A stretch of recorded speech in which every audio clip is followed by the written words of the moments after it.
Welcome to डोलिंगो Hindi. हमारे पास भारतीय इतिहास और भारतीय भूगोल पे वीडियोस है। प्रैक्टिस करने के लिए इस चैनल पे आपको 500 से भी ज्यादा एमसीक्यूज मिलेंगे। हमारे सारे वीडियोस में हिंदी और इंग्लिश में एक्सप्लेनेशन और नोट्स है। Welcome everyone. आज हम लोग इंडियन ज्योग्राफी में देखेंगे ऑयल पेट्रोलियम और नेचुरल गैस। इससे पहले हम लोग जो सीरीज कर रहे थे कंटिन्यू मिनरल्स, उसमें हम लोग ने देखा था कोल के बारे में। आज देखेंगे ऑयल पेट्रोलियम और नेचुरल गैस। अगर आप लोग में से कोई बंगाली लैंग्वेज में ज्यादा कंफर्टेबल है तो फिर नीचे मैं वीडियो का लिंक दे दूंगा और वहां से जाके ये पूरा चैप्टर बंगाली में भी देख सकते हैं। तो चलिए स्टार्ट करते हैं आज का chapter petroleum.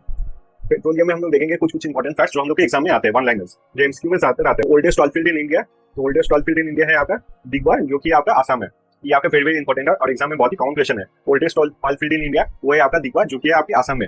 Largest oil refinery ये है आपका जमुनानगर, जो कि आपके गुजरात में। अब ऑयल रिफाइनरी क्या होता है? जो ऑयल निकाला जाता है उसको बोला जाता है आपका क्रूड ऑयल। जो ऑयल रॉ फॉर्म में निकाला जाता है उसको बोला जाता है क्रूड ऑयल। क्रूड ऑयल को फिर आपके पाइपलाइन से ऑयल रिफाइनरी तक भेजा जाता है। ऑयल रिफाइनरी में जब भेजा जाता है तब ऑयल को अलग अलग तरीके से प्यूरिफिकेशन किया जाता है, सेपरेशन किया जाता है और ऑयल से मतलब क्रूड ऑयल से अलग अलग चीजें निकलती है, जैसे कि आपका पेट्रोल हो गया, डीजल हो गया, ये सब चीजें निकलती है। वो सब जहाँ पर अलग किया जाता है उसी को बोला जाता है ऑयल रिफाइनरी। इंडिया का सबसे बड़ा ऑयल रिफाइनरी कहाँ पर है? जमुनानगर, गुजरात में। और ये किसका बिलोंग करता है? Largest oil refinery. This belongs to Reliance. ये प्राइवेट है, प्राइवेट सेक्टर रिलायंस। रिलायंस को ये ऑयल रिफाइनरी बिलोंग करता है, जो कि आपकी जमुनानगर, गुजरात में। अगर गवर्नमेंट की बात की जाए, गवर्नमेंट का लार्जेस्ट ऑयल रिफाइनरी कौन सा है? तो वो है आपके कोची में, जो कि आपके केरला में। तो अगर पूछा जाए कि सबसे बड़ा ऑयल रिफाइनरी जो प्राइवेट है वो कहाँ पर है, तो फिर होगा आंसर आपका जमुनानगर, गुजरात में। और किसको बिलोंग करता है? वो बिलोंग करता है रिलायंस इंडस्ट्रीज को। और अगर लार्जेस्ट पब्लिक ऑयल रिफाइनरी या फिर गवर्नमेंट ऑयल रिफाइनरी की बात की जाए तो वो किस कहाँ पर है? तो वो है आपके कोची, केरला में। फिर देखते हैं petroleum is also called the black gold.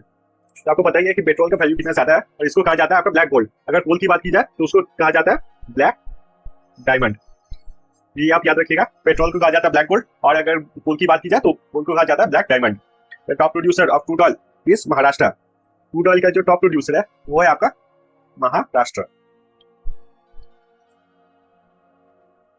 India imports crude oil mainly from Saudi Arabia and Iraq. आपको पता ही है इंडिया का पॉपुलेशन इतना ज्यादा है और क्रूड ऑयल आपका सब कुछ में काम आता है और इतना ज्यादा इंपॉर्टेंट एक मिनरल है, इसलिए उसे बहुत इंपोर्ट करना पड़ता है। और इंडिया का one of the major import है आपका क्रूड ऑयल। तो क्रूड ऑयल मेजोरिटी जिस दो कंट्री से इंपोर्ट किया जाता है वो है आपका सऊदी अरेबिया और है आपका इराक।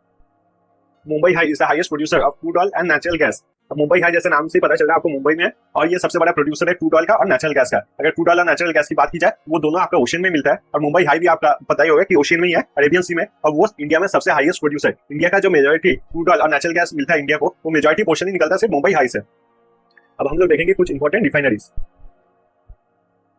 रिफाइनरीज देखने से पहले एक बार यहाँ पर देख लेते हैं कौन कौन से क्रूड ऑयल प्रोड्यूसिंग रीजन्स हैं। याद रखिएगा, मैंने डिफरेंस आपको पहले ही बताया था, क्रूड ऑयल और रिफाइनरीज का डिफरेंस है। क्रूड ऑयल मतलब जो रॉ आपका तेल निकलता है, जो क्रूड ऑयल निकलता है आपके डायरेक्ट ओशन में से, उसी को कहा जाता है क्रूड ऑयल। बाद में उसे बहुत रिफाइनरी से पास करते हुए उसका निकलता है पेट्रोल, फिर आपका डीजल, पेट्रोलियम जेली, जो भी आपका पेट्रोल से प्रोडक्ट बनता है सब कुछ उसके बाद निकलता है। तो क्रूड ऑयल जो है वो बिल्कुल ही आपका रॉ फॉर्म है। इस रॉ फॉर्म में क्रूड ऑयल प्रोड्यूसिंग रीजन्स कौन कौन से वो देख लेंगे। पहला है आपका western coast offshore oil field. ये एरिया आपका मेनली महाराष्ट्र और उसके आसपास का जो एरिया उस एरिया को कहा जाता है western coast offshore oil field. पहला अगर देखा जाए तो फिर आता है the Bombay high oil field. ये तो बहुत ही ऑब्वियस है, ये जैसा मैंने बताया this is the largest producer of crude oil and natural gas. सिर्फ ये लार्जेस्ट प्रोड्यूसर ही नहीं है, इंडिया का जो टोटल क्रूड ऑयल प्रोडक्शन होता है, क्रूड ऑयल और नेचुरल गैस का प्रोडक्शन होता है, मेजॉरिटी ऑफ द पोर्शन आपका बॉम्बे हाई ऑयल फील्ड ही देता है। फिर उसके बाद आता है आपका बेसिन ऑयल फील्ड और थर्ड में आता है आपका एलियाबेट ऑयल फील्ड। तो पहले आ गया आपका बॉम्बे हाई ऑयल फील्ड, फिर आ गया आपका बेसिन ऑयल फील्ड और थर्ड आ गया आपका एलियाबेट ऑयल फील्ड। अब देखेंगे गुजरात कोस्ट के बारे में। गुजरात कोस्ट की अगर बात की जाए तो यहाँ पर दो है जहाँ से क्रूड ऑयल निकलता है। पहला है आपका अंकलेश्वर और दूसरा है आपका अहमदाबाद। अहमदाबाद में भी अगर पर्टिकुलर देखा जाए तो फिर है आपके कालोल रीजन में, कालोल रीजन से आपका क्रूड ऑयल निकलता है। फिर आता है आपका ब्रह्मपुत्र वैली रीजन। ये जो ब्रह्मपुत्र वैली रीजन है ये आपका इंडिया का नॉर्थ ईस्ट रीजन हो गया, ब्रह्मपुत्र वैली रीजन। तो यहाँ पर है आपका इंडिया का सबसे पुराना ऑयल फील्ड जो कि है दिग्बाई ऑयल फील्ड और ये है सबसे oldest oil field in India. और ये कहाँ पर है? ये आपके आसाम में। दिग्बाई ऑयल फील्ड सबसे पुराना ऑयल फील्ड है इंडिया का, ये कहाँ पर है? ये आपके आसाम में। फिर आता है आपका Naharkatiya oil field. Naharkatiya oil field है और दिग्बाई ऑयल फील्ड। अगर फिर देखा जाए तो ईस्टर्न कोस्ट ऑयल फील्ड, यहाँ पर वैसे कोई मेजोरिटी पोर्शन नहीं है कि कोई मेजर जगह नहीं है, तो आप खाली यही याद रखिए the eastern coast oil field भी एक जगह है जहाँ से आपका क्रूड ऑयल निकलता है। अब हम लोग देखेंगे रिफाइनरीज के बारे में। क्रूड ऑयल के बारे में अगर देखा जाए तो क्रूड ऑयल आपका ज्यादातर जो निकलता है वो ओशन और ओशन साइड में निकलता है। और क्रूड ऑयल जैसे मैंने बताया पूरा एक रॉ फॉर्म होता है। जो क्रूड ऑयल निकलता है उसको थ्रू पाइपलाइन ट्रांसफर किया जाता है, इसे कहा जाता है आपका पाइपलाइन। अब पाइपलाइन के थ्रू ट्रांसफर होकर ये पहुंचता है आपके रिफाइनरीज पर। रिफाइनरीज में जो कच्चा तेल को निकाला जाता है उससे अलग अलग किया जाता है, उससे आपका प्यूरिफिकेशन करके पेट्रोल निकाला जाता है, फिर आपका डीजल निकाला जाता है, केरोसिन ऑयल निकाला जाता है। ऐसे करके जितने भी इंपॉर्टेंट क्रूड ऑयल से सामान निकलते हैं वो सब आपकी रिफाइनरीज में अलग अलग किया जाता है। तो यहाँ पर हम लोग देख लेंगे इंडिया की इंपॉर्टेंट ऑयल रिफाइनरीज कौन कौन से हैं। अगर सबसे पहले बात किया जाए तो फिर आपका दिग्वाई में है ऑयल रिफाइनरी, फिर है आपका विशाखापट्टनम में जो कि आपका आंध्र प्रदेश में, फिर है आपका कोची में जो कि आपका केरला में, फिर आपका चेन्नई में, ये आपके तमिलनाडु में है। और फिर आता है आपका जमुनानगर, जो कि आपके गुजरात में है। ये जो ऑयल रिफाइनरीज इन इंडिया है, ये आपको मेनली जगह का नाम दिया जाता है, ऐसे करके स्टेट में दिया जाता है। जैसे मान लीजिए बिग बॉय कोची, चेन्नई, और मान लीजिए कोलकाता है, इसमें डिफरेंट कौन सा होगा, तो आपको टिक मारना होगा कोलकाता डिफरेंट है, क्योंकि बाकी जितने हैं वो सब ऑयल रिफाइनरीज है इंडिया में। इसमें से मेजॉरिटी जो एमसीक्यू आता है इसी टाइप पे आता है।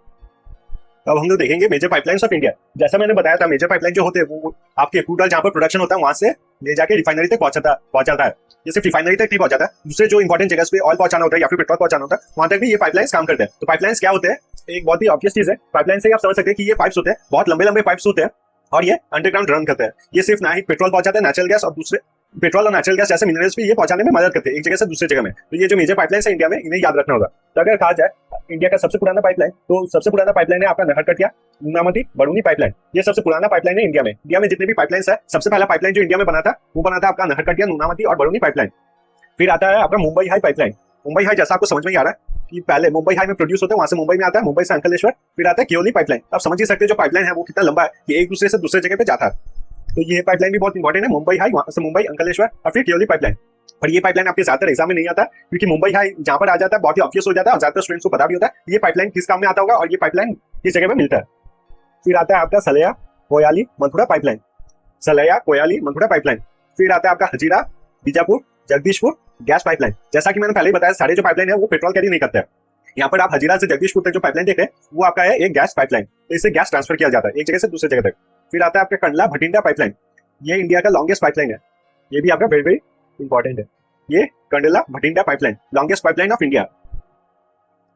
अब कुछ फेमस कंपनीज देख लेंगे, oil and natural gas companies जो काफी फेमस है। पहला अगर बात किया जाए तो फिर आता है ओएनजीसी। ओएनजीसी का अगर फुल फॉर्म पूछा जाए तो फिर oil and natural gas corporation. फिर आता है ऑयल, ऑयल है ऑयल इंडिया लिमिटेड।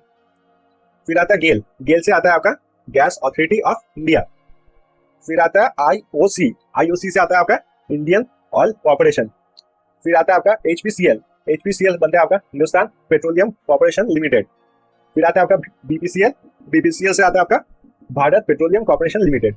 ये सारे जो नाम है ये सब आपको याद रखने होंगे और फुल फॉर्म आपको याद रखे होंगे, जो काफी आसान होते हैं यहाँ पर, क्योंकि आप जो ओएनजीसी का देखेंगे तो आपको पता होगा ऑयल एंड नेचुरल गैस की कंपनी है। तो फिर आता है oil and natural gas corporation. OIL का आता है ऑयल इंडिया लिमिटेड। जीएआईएल का आता है gas authority of India limited. IOC का आता है इंडियन ऑयल कॉर्पोरेशन। एचपीसीएल का आता है Hindustan petroleum corporation limited. BPCL का भारत पेट्रोलियम कॉर्पोरेशन लिमिटेड। तो ये जो है आप दो बार देख के याद कर लीजिएगा या फिर एक बार कॉपी में लिख के याद कर लीजिएगा, फिर बिना देखे आप बोलिएगा। मतलब ओएनजीसी देखिएगा और ये एरिया ढक लीजिएगा, ये एरिया ढक के फिर आप याद करके आसानी से ये आपका हो जाएगा। तो आज के चैप्टर बस यही तक, इसके बाद फिर से कंटिन्यू करेंगे आपका मिनरल्स का जो ये सीरीज चल रहा है। अगर आपको वीडियो से कोई भी इन्फॉर्मेशन मिला हो और आपको ये वीडियो अच्छा लगा हो तो चैनल को काइंडली सब्सक्राइब कीजिए, इससे मुझे काफी सपोर्ट मिलता है। थैंक यू सो मच ये वीडियो देखने के लिए, मिलेंगे अगले वीडियो पे।